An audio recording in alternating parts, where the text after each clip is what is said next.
Assalamualaikum warahmatullahi wabarakatuh. Saya Bidan Nopi dari Curhat Bidan TV.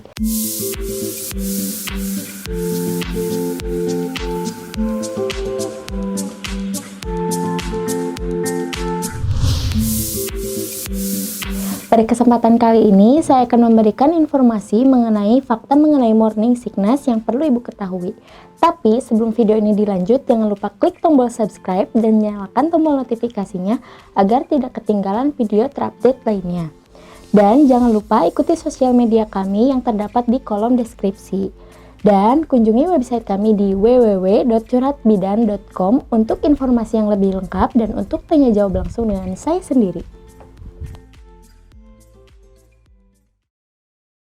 Morning sickness atau sering mual muntah di pagi hari adalah hal yang biasa dialami oleh ibu hamil di trimester pertama. Sekitar 90% wanita hamil di dunia mengalami morning sickness. Meski bukan termasuk gangguan kehamilan yang serius, namun morning sickness dapat mengganggu dan membuat banyak wanita mengalami ketidaknyamanan. Tubuh dapat menjadi lemas dan jarang sekali mau mengkonsumsi makanan, yaitu khususnya nasi dan sesuatu yang berbau amis. Umumnya, morning sickness ini ditandai dengan rasa mual yang dibarengi dengan muntah. Ibu menjadi sensitif terhadap aroma dan mengalami kesulitan untuk makan karena terganggu oleh rasa mual. Biasanya morning sickness dialami pada awal kehamilan. Namun kondisi ini tidak selalu dialami di trimester pertama. Tidak seperti namanya, morning sickness tidak hanya terjadi di pagi hari. Bahkan banyak ibu yang mengalami morning sickness sepanjang hari. Selain itu juga morning sickness dialami ibu selama sepanjang kehamilan atau menjelang si kecil akhirnya lahir. Penyebab morning sickness di awal kehamilan adalah hormon, sedangkan di trimester akhir disebabkan oleh janin yang besar menekan perut sehingga menyebabkan rasa mual. Ada beberapa fakta mengenai morning sickness, diantaranya yaitu yang pertama, lelah dan pusing.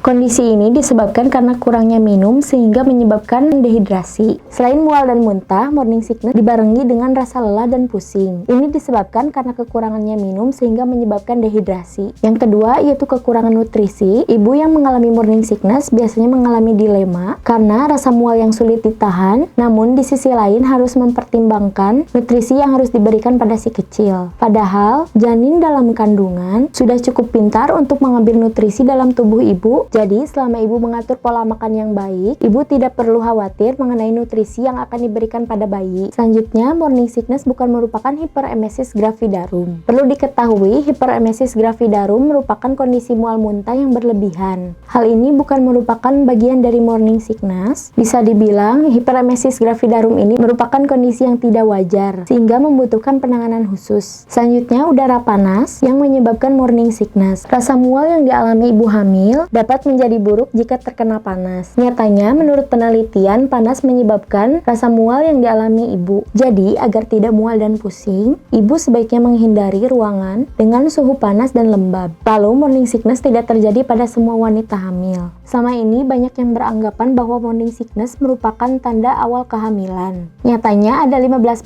wanita yang tidak mengalami morning sickness. Lalu, morning sickness tidak selalu terjadi pada pagi hari. Morning sickness ini dapat mengganggu namun tidak dapat diabaikan. Morning sickness dapat hilang dengan sendirinya. Namun, ada beberapa wanita yang mengabaikan hal ini dan tidak berusaha mengatasinya. Padahal dapat menyebabkan kekurangan energi setiap saat. Morning sickness tidak dapat digunakan untuk memprediksi jenis kelamin. Misalnya, banyak orang yang mengatakan bahwa jika mual muntah sering, cenderung memiliki janin dengan jenis kelamin wanita. Padahal tidak ada kaitan dengan menentukan jenis kelamin. Morning sickness bisa bervariasi setiap kehamilan. Pada setiap kehamilan, morning sickness tentu tidak akan terasa sama. Misalnya, pada kehamilan pertama, morning sickness dapat terjadi lebih intens, sedangkan pada kehamilan selanjutnya, morning sickness dapat berkurang atau bahkan dapat lebih sering dari kehamilan sebelumnya.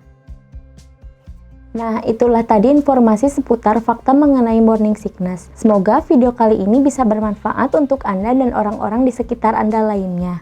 Terima kasih sudah mengikuti video kali ini. Jangan lupa like, comment, share, dan subscribe. Besar harapan kami mampu memberikan informasi kesehatan yang bermanfaat untuk keluarga Indonesia yang sehat sejahtera. Wassalamualaikum warahmatullahi wabarakatuh.